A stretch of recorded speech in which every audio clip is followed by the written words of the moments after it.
Let's start the second part. So just like a quick revisit of what we have discussed so far, we have discussed the type of follower motion, rotational and translational parts. We have discussed the kind of joint closure that may be there, force and form closure. We have discussed a few types of followers as well, rollers, mushroom and flat. The pros and cons have been discussed as well. The direction of follower motion, which is going to be changing the direction of a follower action corresponding to the input on the cam, that has been discussed. The type of motion constraints have been briefly discussed as well, and now we are going to study these over here in the next slide. So some factors are going to be important over here, so we will discuss in conjunction with these type of motion programs. So this is where we are standing now. So before we discuss the type of motion program, we need to clear one terminology first, and that corresponds to dwell. When you have the input motion given to the cam and follower does not produce any output motion, that period is what we call dwell. So it is period of no output motion when input motion is there. So we're going to use this concept in the motion programs. There is one which does not use this dwell concept in it. It is called rise fall. The follower rises up and then it falls down. So there is no dwell in it. So there is one possibility of that. Then there is another possibility where there is a dwell after fall. Sometimes there may be a dwell after rise. So that can also be kind of a variant of this category. The last category, what we're going to discuss in much more detail later on, is when you have rise, dwell, fall, and dwell. So follower rises up, it stays there for some time, and then it falls down, and then it stays there in the falling situation as well. So there are obviously two dwells in it. So we are going to use these concepts to construct the SVAJ diagrams in the subsequent slides. SVAJ diagrams can be the single most important concept in the designing of cams, and that's why we're going to discuss it in much more detail.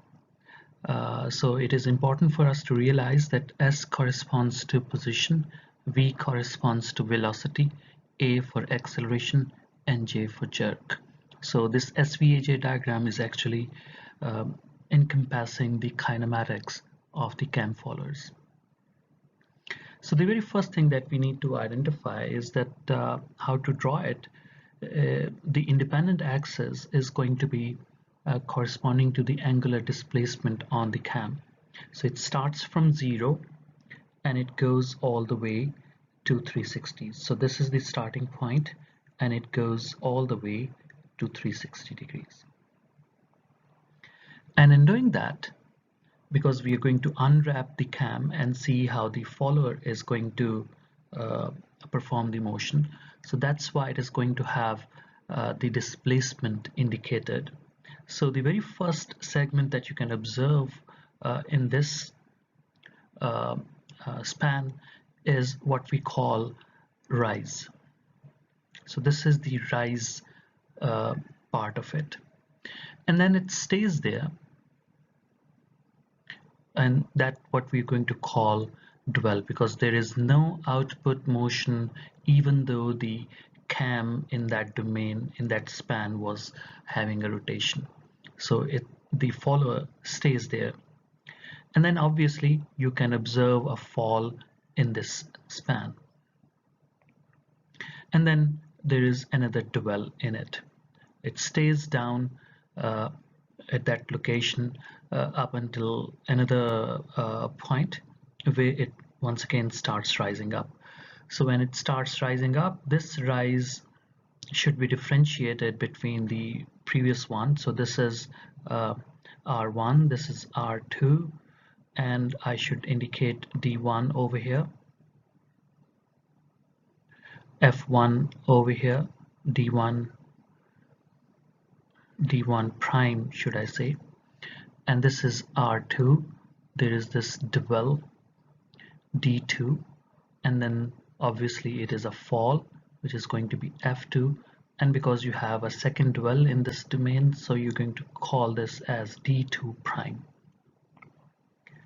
So with this realization that when you unwrap the cam and plot the position of the follower, it is going to make you see this kind of arrangement. So I can see that in the 360 rotation, it has got two RDFD profiles. And then obviously when you have the position drawn, you need to move to the next state, which is corresponding to velocity.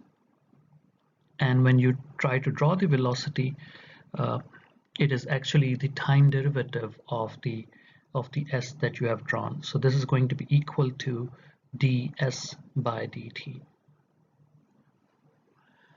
And you can, by observing the diagram, you can readily see that for the R1 phase, the velocity profile is being plotted like this.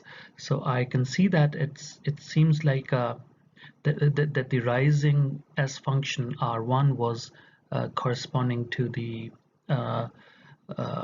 cosine, and that's why it is being like in a sine function indicated over here.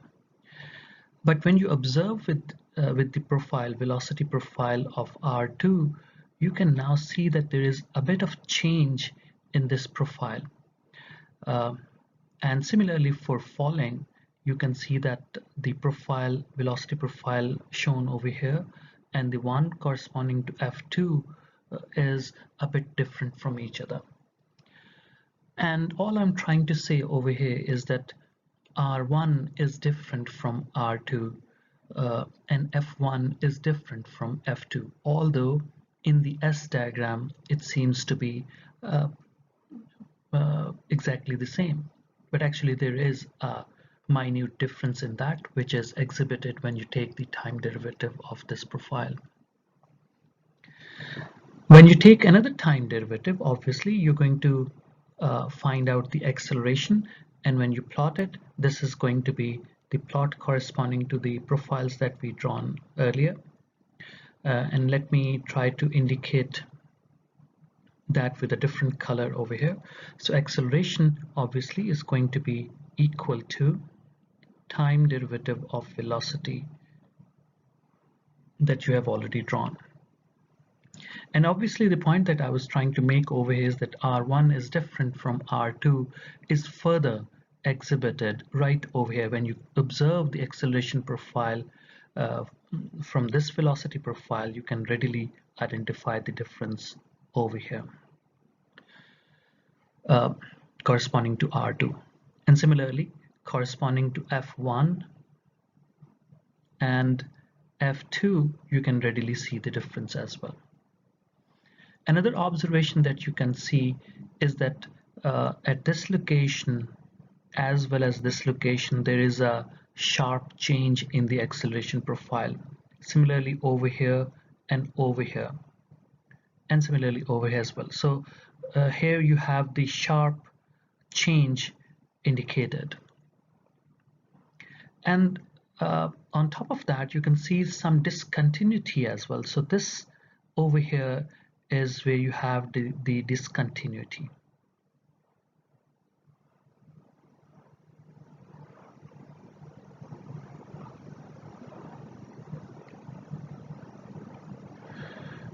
And over here as well. So this is discontinuous over here. So which means that the acceleration profile has revealed the nature of the kinematics that the cam follower was exhibiting, and it can also indicate the problematic areas as well. And obviously if you take another time derivative, you can further indicate those problematic areas as well. So the time derivative of acceleration obviously is going to be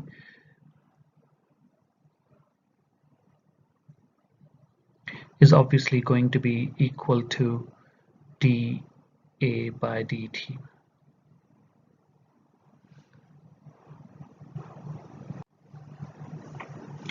and that you can identify the problematic areas right over here where you have the infinite uh, magnitude impulse over here and over here. Obviously, it corresponds to the discontinuity that you observed in the acceleration profile over here. So I can very easily identify that when you take the time derivative of velocity, it is going to reveal the internal nature of the cam follower mechanism, and when you take another time derivative to identify jerk, it is also going to reveal the internal nature of it.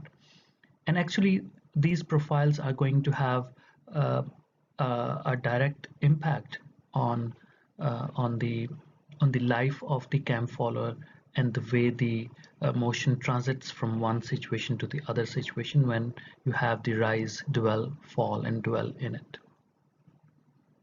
So we're going to in the subsequent phases as well, we're going to construct the SVAJ diagrams, and we are going to try to develop a good cam profile in a gradual fashion. So this is what we're going to pursue.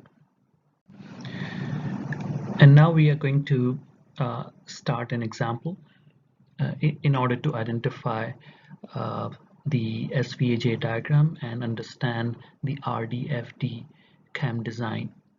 And in doing that, initially it is important for us to realize that that in RDFD, obviously the rise and the fall is going to be important. Uh, so over here you can see in this diagram the rise portion is indicated over here. So we're going to be concerned about uh, defining a profile over here in a sense that it rises in a nicer fashion, and corresponding to fall as well, we are going to try to find out something over here to define the falling nature. So rise is important, fall is important, and in between you have the low dwell and the high dwell indicated as well, corresponding to the scenario.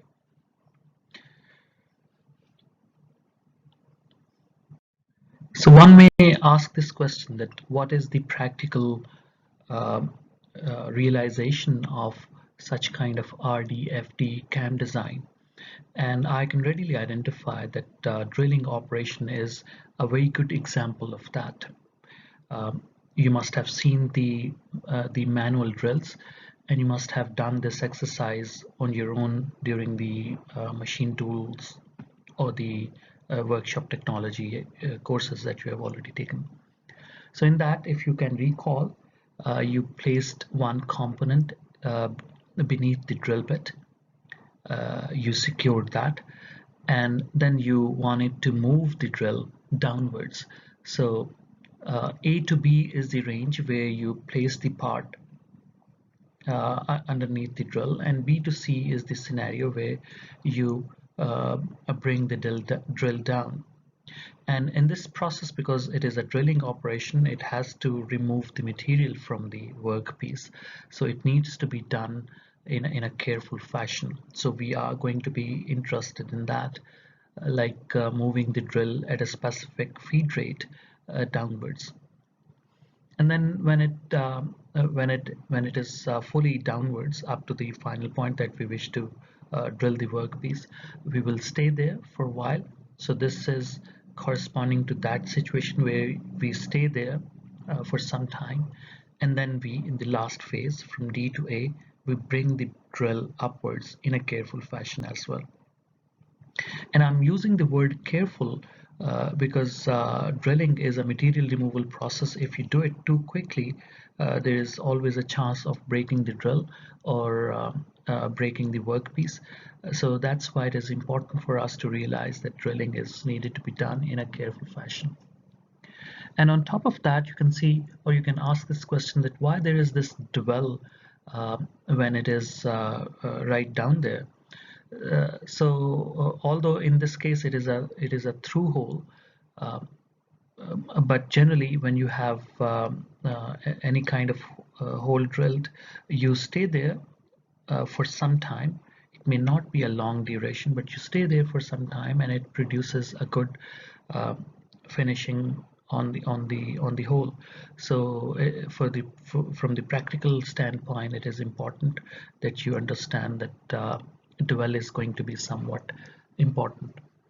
And the dwell, when it is fully out of the workpiece, is important because it is going to give you the time needed to place another part for that.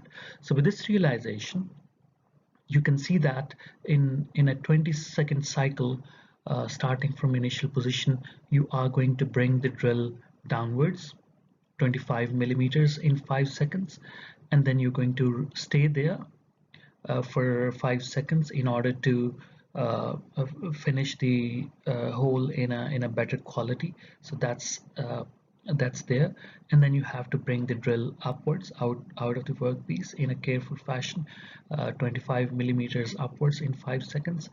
And then once again you have to have some sort of time given for the worker to place another component over there. So in this realization, and also because you have done this exercise on your own, we can readily identify that RDFD is a practical consideration whenever you wish to perform an operation. Now, important aspect is that we identify that we have to do it not in a manual operation, but making the drill move by moving a cam a profile.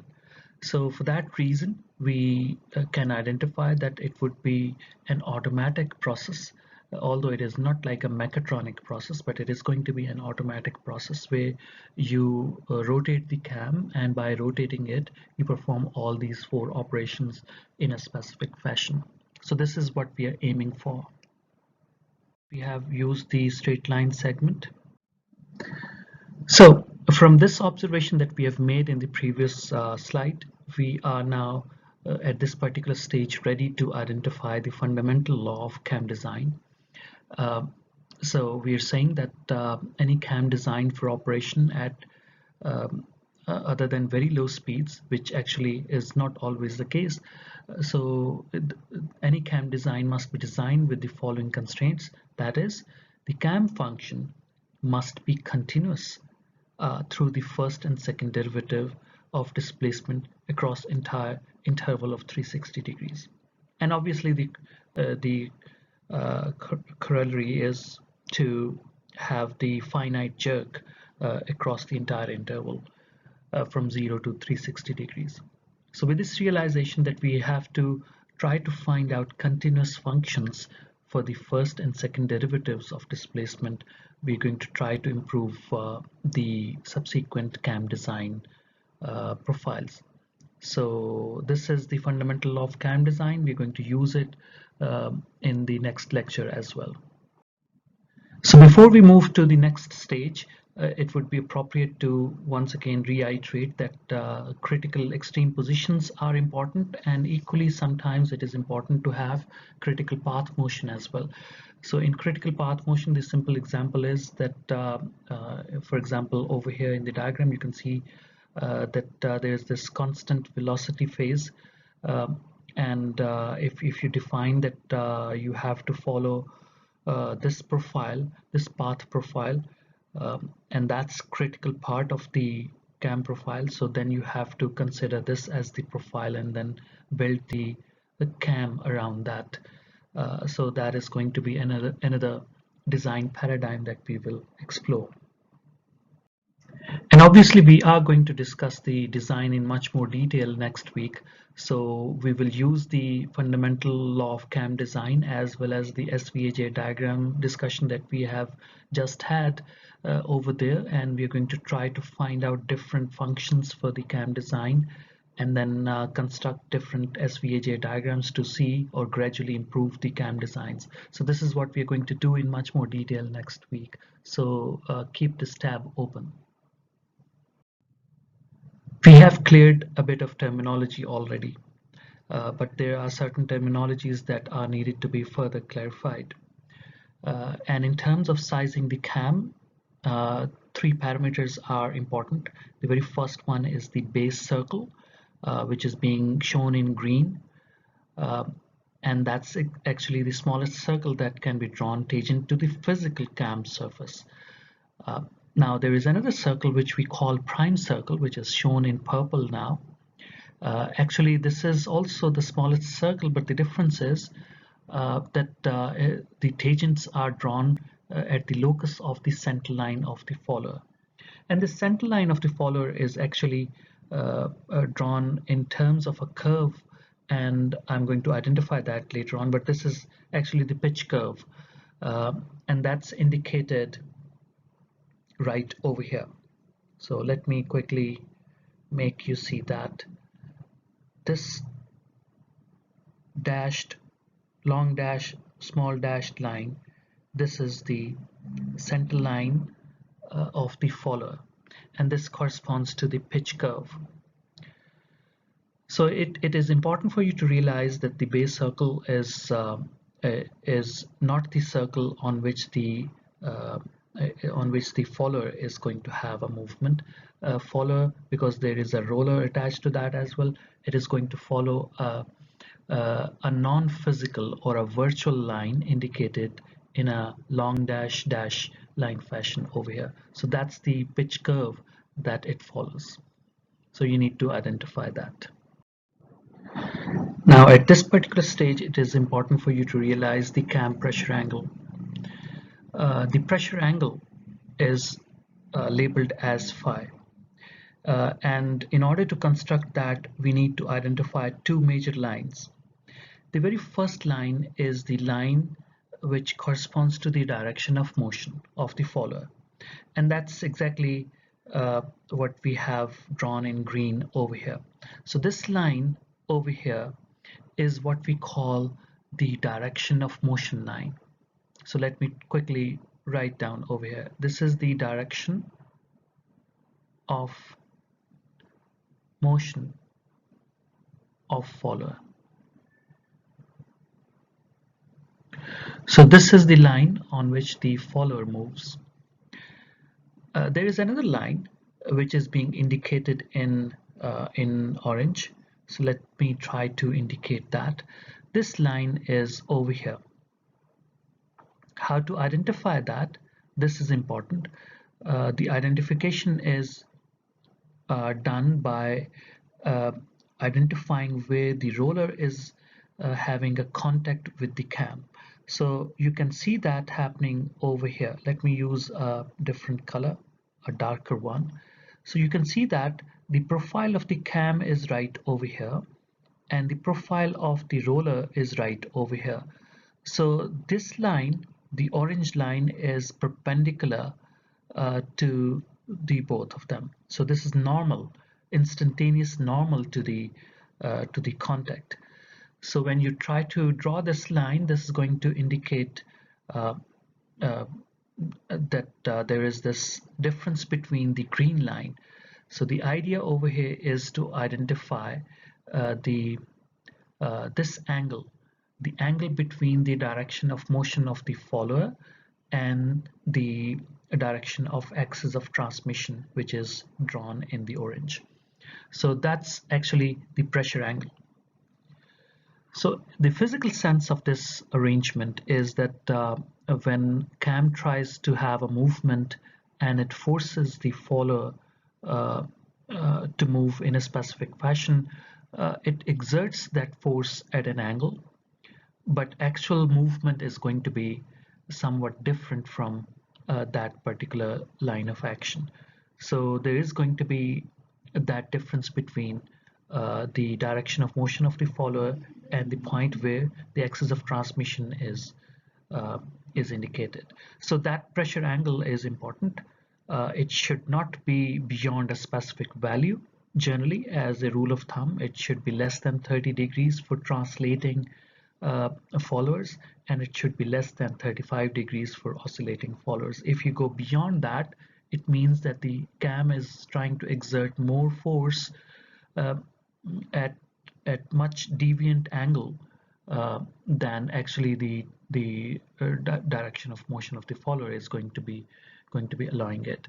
So that's why the cam pressure angle is an important design consideration. Another important factor to consider is that of cam eccentricity, and for that we need to identify uh, one line which corresponds to the line of direction of movement of the follower, which is being indicated in green.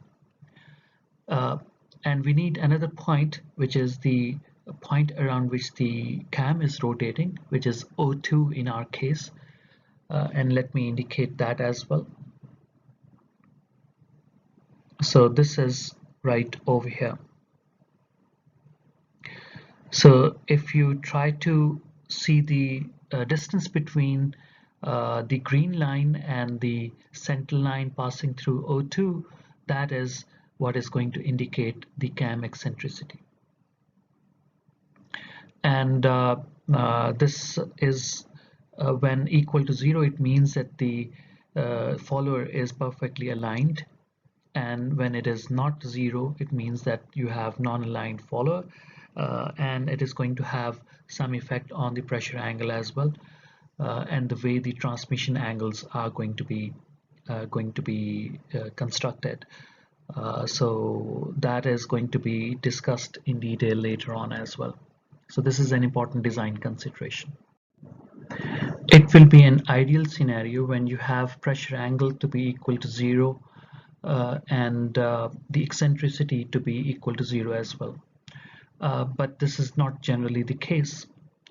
When you have pressure angle not equal to 0, it means that you're going to constantly observe that whether it goes beyond a specific value or not.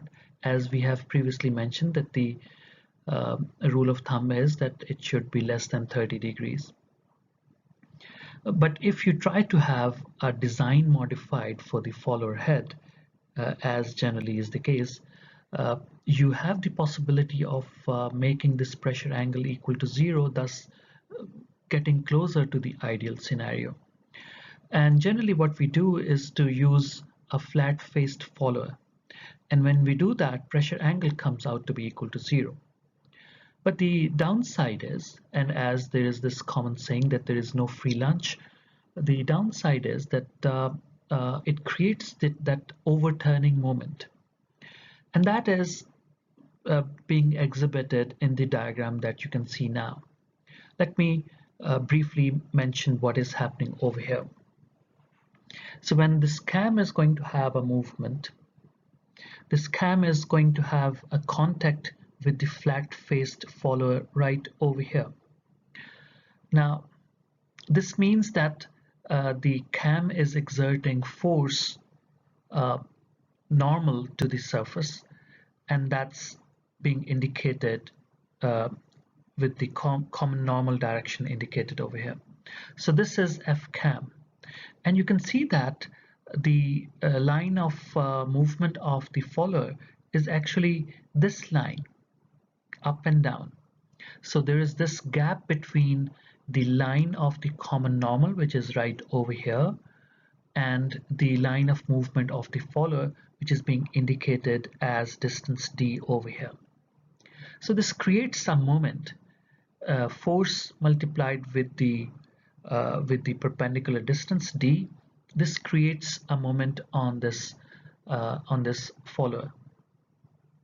Now there is this couple on the other side as well, which is FB force over here, and the same reactionary force over here because of the bearing surface over here. So that's kind of also possible and available over here. So what is happening over here is that when you use the static analysis, when summation of moments should be equal to 0, you can readily identify the adversarial effect on the follower. So for that reason, when we had the pressure angle to be equal to 0, this made our life easier. But the downside was that there is this overturning moment available as well, and this creates an adversarial effect on the follower, and the life of the bearing surface and the follower shaft is going to be adversely affected by that. So that's what we call overturning moment and that is needed to be considered whenever you have the flat-faced follower implemented as well. So it is important for you to realize that uh, the radius of curvature is important for us to analyze as well. So the scenario that is being shown over here, you can readily identify that at this particular scenario, the cam profile is not fully engaged with the roller of the follower. And obviously you can readily identify that the roller has got a bigger radius associated with it, and which is not the ideal scenario. You should have the roller to be a bit smaller one, just like this, in order to have a full engagement with the cam profile. But you can identify readily that there is this problem over here in the way it is being drawn now. So the radius of the follower, which is RF, is in this current scenario bigger than the row minimum of the cam profile, and the row minimum is right over here indicated like this through this uh, vector, and you can obviously see that it is not fully encompassing. Uh, so the rule of thumb is that row minimum should be 2 to 3 times bigger than the radius of the roller of the follower. So this is going to allow the roller to have a nice engagement with the profile of the cam, which allows good transmission of forces from cam to the follower. And in case of flat-faced followers, obviously we cannot really have the negative radius of curvature because the nature of the physical or geometrical construction of the flat-faced follower is not going to allow the negative radius of curvature. So we have up to this point covered quite a few other terminologies as well, in addition to the first run of the terminologies. And in that we can now identify the transmission angles, the pressure angles, the radius of curvature, the minimum radius of curvature, and stuff like that. So we have covered quite a few other terminologies as well. Now at this particular point, it is important for us to take a step back and identify whether we're able to identify the manufacturing processes involved in manufacturing such cam profiles. And obviously you can see that the cam profile is going to be a bit complex cam profile, and we're going to further make it complex next time as well when we are going to construct the SVAJ diagrams to have better cams designed. So for that reason, it is important for us to realize the good manufacturing processes which may be required uh, in these scenarios. So generally what happens is that you use CNC machines for that. And in CNC machines, generally you use uh, the curved interpolation methods to identify the complex paths or the complex tool path generations that are required to manufacture such cams. So you use that. And on top of that, it is important for you to realize that if you use the CNC machines, it is important for you to realize the minimum resolution acquired through those machines. One, the spindle speeds that are going to be important, because whenever you have a very fine surface to be profiled, then obviously you need higher spindle speeds for that. And on top of that, you need to identify the tolerances, the machining tolerances that may be there. So once you have a good CNC machine in your hand, you can make these cams very easily. But on top of that, once those cam profiles have been machined, you need to harden them. You need to do the heat treatment processes. And depending upon the selected material, you may choose different heat treatment methods. So generally what happens is that you raise the temperatures to a specific value depending upon the composition, and then you cool it down at a specific rate, generally very quickly. And when you do that, the internal lattice structure of the material uh, uh, gets fixed, and you get a specific grade of hardness with that. And this hardness is going to be important because you need not to have uh, a cam profile which veers out very easily. So that's why it is important for you to realize that you need to have a very good hardened surface for the cam profile. Sometimes it is important that you perform some additional process like lapping and honing operations on those surfaces so that you have a much more better surface quality achieved as well.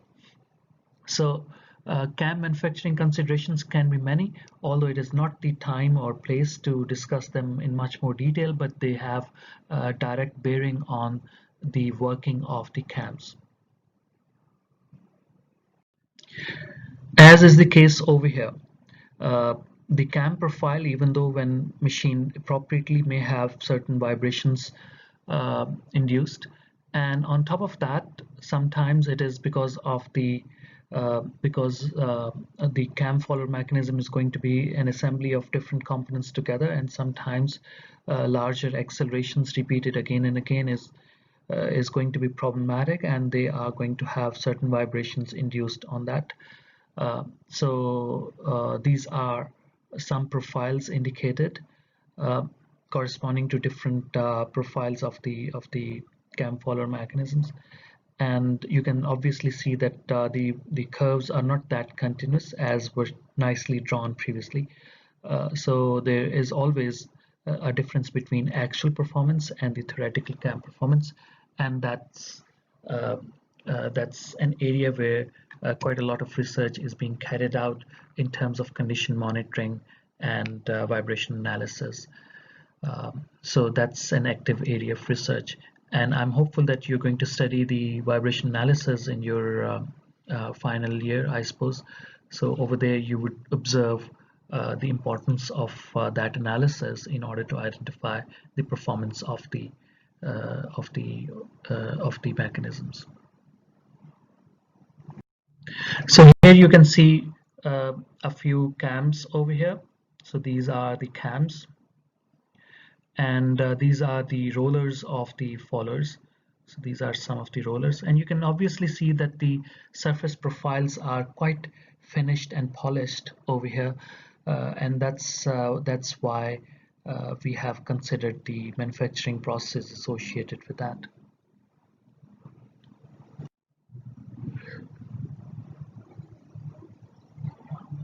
And it is important for you to realize some practical considerations as well. I'll ask you to read the corresponding section in your book in order to identify the design considerations from the practical standpoint, whether you're going to opt for translating or oscillating follower, whether it would be appropriate for you to have the form closure joints or the force closure joints and all that, radial or axial cams depending upon the direction of movement, whether in your case roller or flat-faced followers are going to be appropriate, what happens corresponding to the eccentricity, as well as the minimum radius of curvature and stuff like that, whether you need to have the dwell in your movement or not, whether you need to grind the surface profiles of the followers as well as the rollers or not. So there are quite a few design considerations uh, that you need to decide prior to designing your cam follower mechanisms, or prior to even choosing an appropriate cam follower mechanism for your machine.